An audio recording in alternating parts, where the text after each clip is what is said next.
All right. Shalom. First and foremost, I would like to begin by giving all praises to Yahweh Bahashem, Yahweh Shah, Bahashem Rakakwadash. Double honors to the apostles and the elders of Great Millstone. And shalom to the hopefully elect. All right, so the title of this video will be Your Reward is in Heaven. Right? Your reward or your true reward is in heaven. Right? So it's inspired. I was having a conversation earlier, and this person was just talking about their aspirations and things of that nature, right? Their pursuit for riches, in a sense, right? And of course, through the Spirit, it just makes you think about how this place that we're in, or like it says in the book of Micah, man, matter of fact, let me grab that.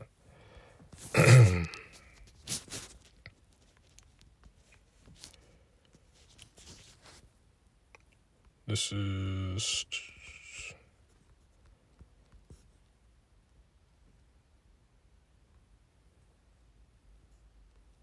Slovakia.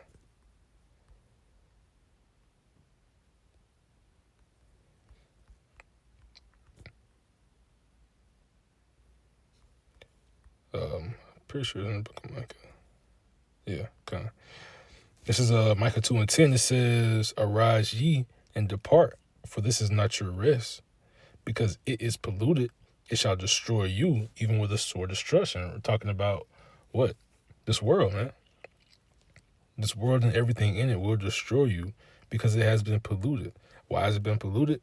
Because the rulers of this world, which just so happen to be Esau, Edom, right? The wicked ones, the deceivers, right? They've polluted everything. So, again, the reason I wanted to grab this was because, like I said, depart, for this is not your rest. This isn't the place for us to be, sitting and, searching for riches and glory and things of that nature, right? This isn't the place for us to just be chilling, just on cloud nine, right? There's work to do, work for Yahweh Bashem Yahweh Shah, right? But again, point being, this isn't the place to get those things, man. Those things are going to come, with Yahweh Shah, right? Which makes me get this Revelation 22 and 12, right? It says, "And behold, I come quickly, and my reward is with me." That reward, that's what you want, To finish it out. It says to give every man according as his work shall be, right? So this reward, this is what we're looking, this is what we're looking forward to.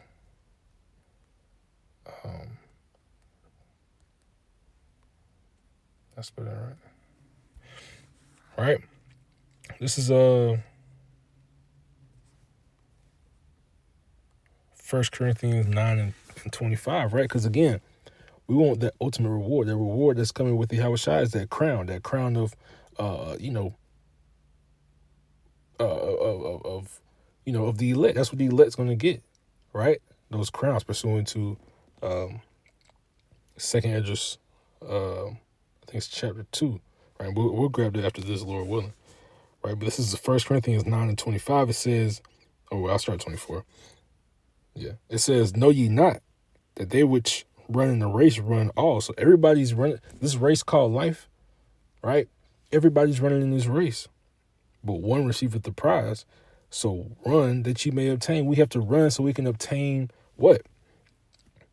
Verse 25, "And every man that striveth for the mastery is temperate in all things." Now they do it to obtain a corruptible crown. A corruptible crown meaning what? The riches of this world. Basically everything in this world. Every quote unquote good thing in this world, they're racing for, which is it's all corruptible. It all turns to like Yahweh Shah said, where moth and rust doth corrupt, right? And I think we grabbing that too, right? It says, but we, an incorruptible, right? We want the incorruptible crown, something that can never be taken away. That's that life. That's the eternity, right? That's what's coming in the kingdom of Yahweh Shem Yahushua, right? The kingdom of heaven, right? Because like I said, it's Colossians 3. I think this is what I want. Oh, no, this isn't. We'll read this too, but that's not what I was thinking about. It's that set nothing. Let's see.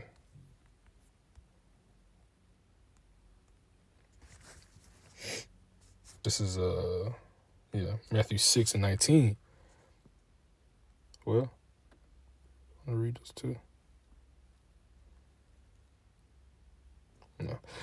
Matthew 6:19, it says, lay not up for yourselves treasures on this earth, where moth and rust doth corrupt, and where thieves break through and steal.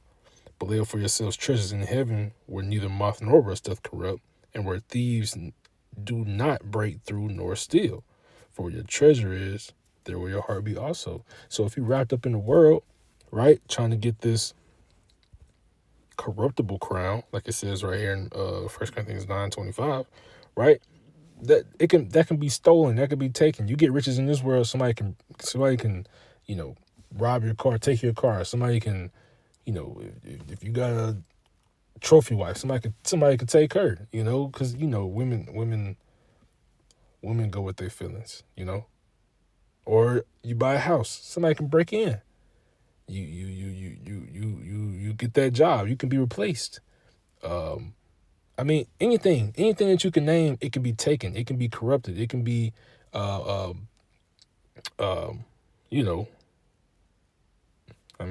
like I said, right? So it said, do what? Lay up these things in heaven, where it can't be taken, right? Because once Yahushua gives you this incorruptible crown, that's quite literally what the word means. Incorruptible. It can't be destroyed. It can't be taken away, right?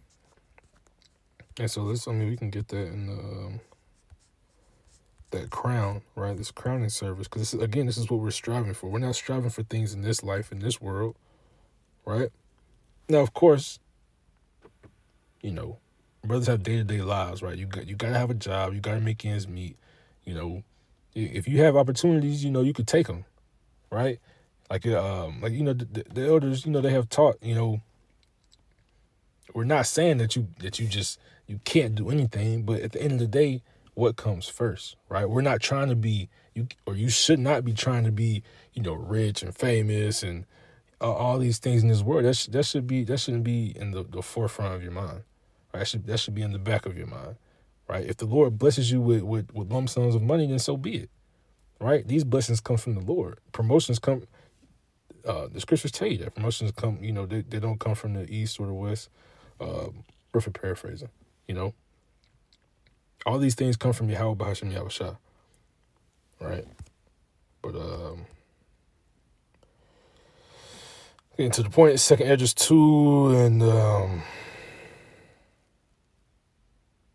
start at 43. It says, and in the midst of them, there was a young man of high stature, taller than all the rest. And I saw, and upon every one of their heads he set crowns, and was more exalted, which I marveled at greatly. So I asked the angel and said, Sir, what are these? And he said unto me, these be they that have put off the mortal clothing and have put on the immortal, right? That eternal, like I said, eternal life that's in heaven, right? It says they have confessed the name of the Most High, which is Yahweh, right? Bahashem Yahushua. It says now they are crowned and receive palms, right?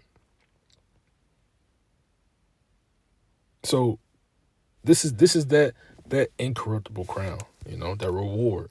Like he said again in Revelation 22, and I read it again, 22 and 12, it says, and behold, I come quickly, and my reward is with me. His reward, Yahushua, right? His reward is with him. When he comes back and he destroys this place, and he destroys America and Israel, gets, destroyed and built back up, and this place is over here, as a desert, that reward will be with him. You get beamed up in the chariots, right? looking through that sea of glass, seeing the destruction of this world, and with joy. And who knows, I mean, it's really unfathomable on how it will be in heaven,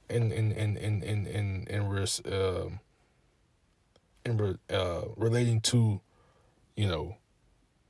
the riches, glory, the respect,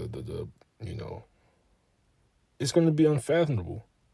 Anything that you think people living lavish here, man, this ain't shit, man. But again, that's why you have to do what? Colossians 3:2.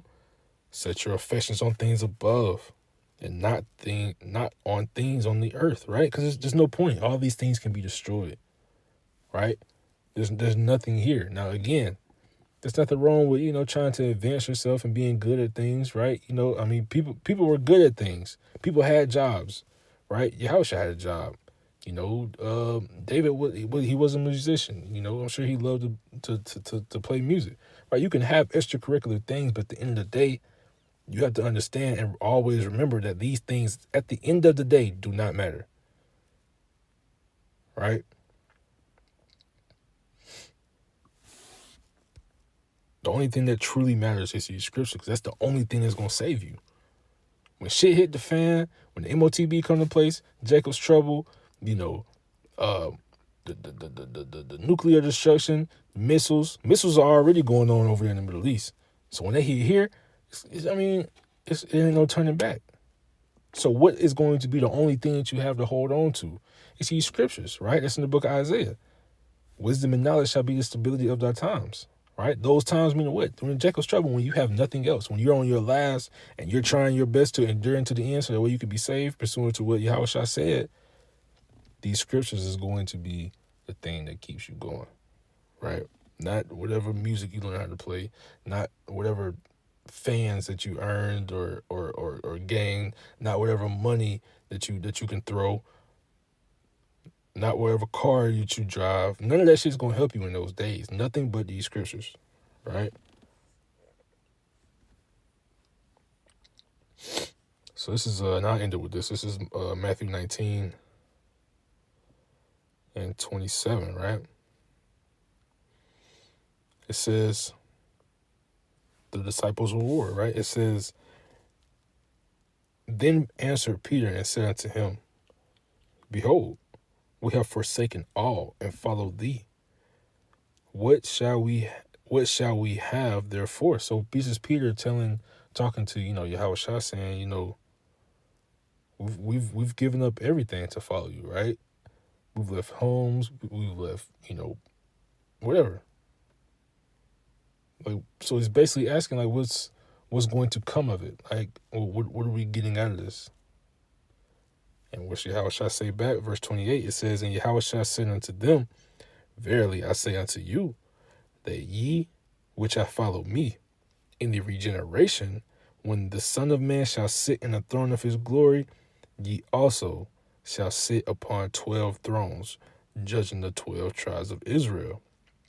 And everyone that have forsaken houses, or brethren, or sisters, or father, or mother, or wife, or children, or lands, for my name's sake, shall receive 100-fold, and shall inherit everlasting life. So, 100-fold. So that just shows you whatever that you see in this life that looks good, that looks lavish, you're gonna receive that 100-fold if you give all that up, right? That's that goes into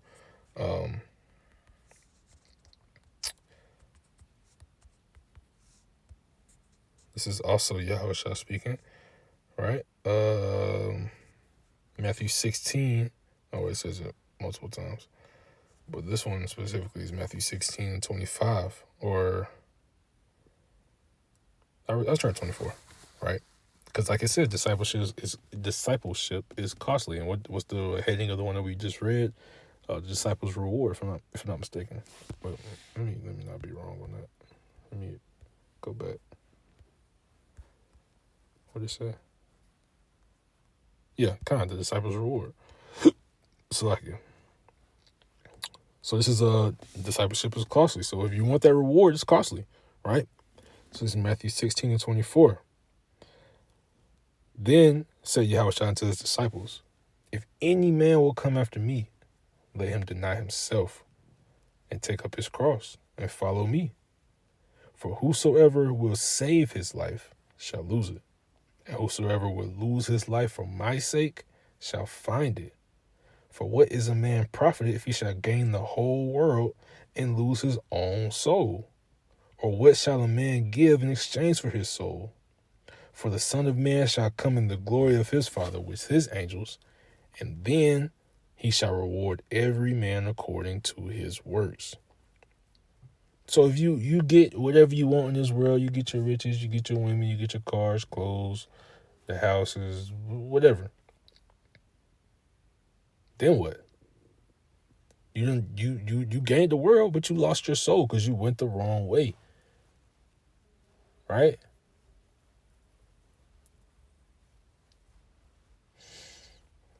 So I'll end it right there. Lord willing, this was edifying. We're going to give all praises to Yahweh, Bahashem, Yahushua, Bahashem, Rekah Kodash. Double honors to the apostles and the elders of Great Millstone. Shalom to the hopefully elect.